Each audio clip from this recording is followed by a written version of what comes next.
ശരി.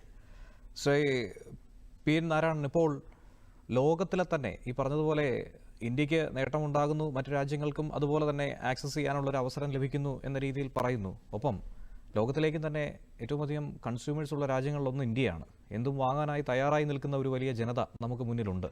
അതുകൊണ്ട് ഒരു വലിയ കമ്പോളത്തിൻ്റെ വാതിൽ തന്നെയല്ലേ ഇന്ത്യ തുറന്നിട്ടിരിക്കുന്നത്. അതിലൂടെ ഇനി ഉണ്ടാകുന്ന സാധ്യതകളും ഒപ്പം തന്നെ അതിൻ്റെ അനന്തര ഫലങ്ങളും എന്തൊക്കെയായിരിക്കാം? തീർച്ചയായിട്ടും വളരെ വലിയൊരു വാതിലാണ് ലോകത്തിന്റെ മുമ്പിൽ ഇന്ത്യ ഇപ്പോൾ തുറന്നിട്ടിരിക്കുന്നത്. അതിൻ്റെ ഒരു പ്രധാന കാരണം എന്താ വെച്ചാൽ, ഈ ലോകത്തിന്റെ ഇന്നത്തെ സ്ട്രക്ചർ എന്നത് നിലനിൽക്കുന്നത് ട്രാൻസാക്ഷനിലൂടെയാണ്, അല്ലെങ്കിൽ ട്രേഡുമായിട്ടുള്ള ബന്ധത്തിലുള്ള ഇക്കണോമിക് ആക്ടിവിറ്റീസ് ആണ് ലോകത്തെ ഇന്നത്തെ നിലയിൽ നിലനിർത്തി കൊണ്ടുപോകുന്നത്.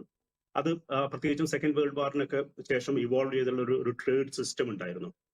പക്ഷെ ഇവിടെ നമ്മൾ പ്രധാനമായിട്ട് കാണേണ്ടത്, ലോകത്തിലെ ഏറ്റവും വലിയ വ്യാപാരിയായ അല്ലെങ്കിൽ ട്രേഡ് രംഗത്ത് എക്കാലത്തും പ്രബലമായ ഒരു ശക്തിയായിരുന്ന അമേരിക്ക തിരിച്ചു നടക്കുന്ന ഒരു കാലത്ത് ആണ് ഇപ്പോൾ ഇന്ത്യയും ഇംഗ്ലണ്ടും ഇങ്ങനെയുള്ള രാജ്യങ്ങൾ മുന്നോട്ട് നടക്കാൻ ശ്രമിക്കുന്നു എന്നുള്ളതാണ് വലിയൊരു പ്രധാന വസ്തുത. അപ്പം ട്രംപിന്റെ കാര്യത്തിൽ ട്രേഡിനെ തടയിടാൻ വേണ്ടിയിട്ടുള്ള ശ്രമങ്ങളാണ് അമേരിക്കയുടെ ഭാഗത്ത് നിന്ന് ഇപ്പോൾ നടന്നുകൊണ്ടിരിക്കുന്നത്.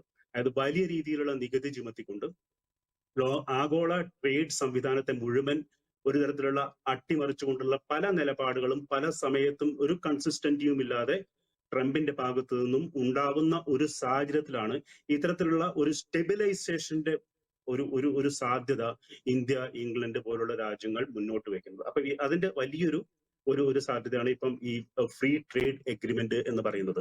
അതായത് ട്രേഡിനകത്ത് യാതൊരു നിബന്ധനകളുമില്ലാത്ത ട്രേഡ് രണ്ട് രാജ്യങ്ങൾക്കിടയിൽ ഉണ്ടാവുക എന്നുള്ളത് രണ്ട് രാജ്യങ്ങൾക്കും ഗുണം ചെയ്യുന്ന ഒരു പദ്ധതിയാണ്. കാരണം ആഗോളവൽക്കരണത്തിന്റെ കാലത്ത് ഇത് തന്നെയാണ് അതിന്റെ പുതിയ സാമ്പത്തിക ക്രമത്തിന്റെ ഒരു അടിസ്ഥാനം എന്നത്.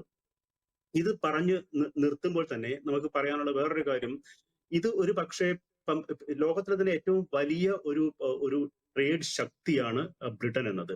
വലിയൊരു മാർക്കറ്റുമാണ്. അത് മാത്രമല്ല ഒരു പ്ലാസ്റ്റിക്കൽ ഒരു ഇൻഡസ്ട്രി സെറ്റപ്പ് ഒക്കെ ഉള്ള ഒരു രാജ്യമാണ് പിന്നെ ബ്രിട്ടൻ എന്നത്.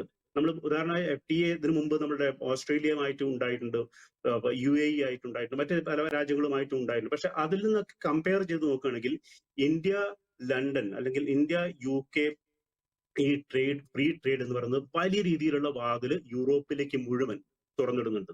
അതായത് G7 കൺട്രീസുമായിട്ട് ഇത്തരത്തിലുള്ള ഒരു ട്രേഡ് ഉണ്ടാവുന്നത് ആദ്യമായിട്ടാണ്.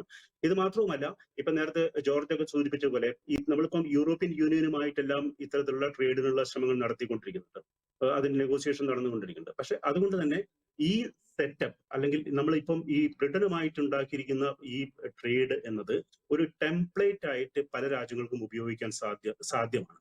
അപ്പം ഇതൊരു പാറ്റേൺ സെറ്റ് ചെയ്യാൻ പറ്റുകയാണെങ്കിൽ ഇന്ത്യക്ക് മറ്റ് പല രാജ്യങ്ങളുമായിട്ടും ഇത്തരത്തിലുള്ള ട്രേഡ് എഗ്രിമെന്റ്സിനുള്ള സാധ്യത കൂടി ഇത് മുന്നോട്ട് വെക്കുന്നുണ്ട് എന്നുള്ളതാണ് എനിക്ക് പറയാനുള്ളത്.